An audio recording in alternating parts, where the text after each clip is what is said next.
அதாவது அவங்க பேசும்போதே நல்லா இருக்கீங்களான்னு கேட்டால் அந்த நல்லா இருக்கேன்னு சொல்கிறது கூட ரொம்ப கஷ்டப்பட்டு சொல்லுவாங்க. ஒரு மனுஷனை பார்க்கும்போது சொல்ல வேண்டியது நல்லா இருக்கேப்பா, நல்லா இருக்கேங்க அப்படின்னு சொல்லணும் சிரிச்சு. அதையே சொல்ல மாட்டேன். ஏதோ இருக்கிறேன், ஏதோ இருக்கிறேன், கடவுள் இன்னும் கொண்டு போகல, வச்சிருக்காரு, அவ்வளோதான். டெய்லி சாப்பிட்றோம் தூங்குறேன், அவ்வளோதான்ப்பா, வேற ஒன்றும் இல்லைப்பா. உங்கள் புண்ணியத்தில் ஏதோ இருக்கிறேன் அப்படின்னா அப்போ அவர் சொல்லுவார், அவர் பெருந்தன்மையானவராக இருந்தால் அவர் சொல்லுவார், இதெல்லாம் இப்படிலாம் சொல்லக்கூடாது, கடவுள் பேரை சொல்லு அப்படின்னு சொல்லுவார். இந்த வார்த்தைகள்லாம் தவிர்த்துடணும். ஒரு 10 ரூபா கூட ஜோபில் இல்லாமல் நம்ம வெளியே போகிறோம்னு வச்சுக்கோங்களேன், நம்ம எனர்ஜி லெவல் வேறு மாதிரி இருந்துச்சுன்னா நம்மளை யாரும் காசு இல்லாதவன் நினைச்சு கூட பார்க்க மாட்டான்.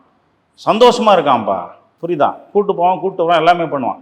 நம்ம காசு இல்லை, நம்ம கூட பெரிய நட்பு இருக்குது, ஃப்ரெண்ட்ஸ் எல்லாம் ரொம்ப பேர் இருக்காங்க, நம்ம மூஞ்சி தொங்கு போட்டு போகிறோம். பேசும்போதெல்லாம் உனக்கு என்னப்பா நீ காசு வச்சுருக்கிற, உனக்கு என்னப்பா உங்கள் அப்பா வண்டி வாங்கி கொடுத்துருக்காரு, உனக்கு என்னப்பா நீ காரில் போகிற, பேசிகிட்டே இருங்களேன், அவங்களே விட்டு போயிடுவாங்க.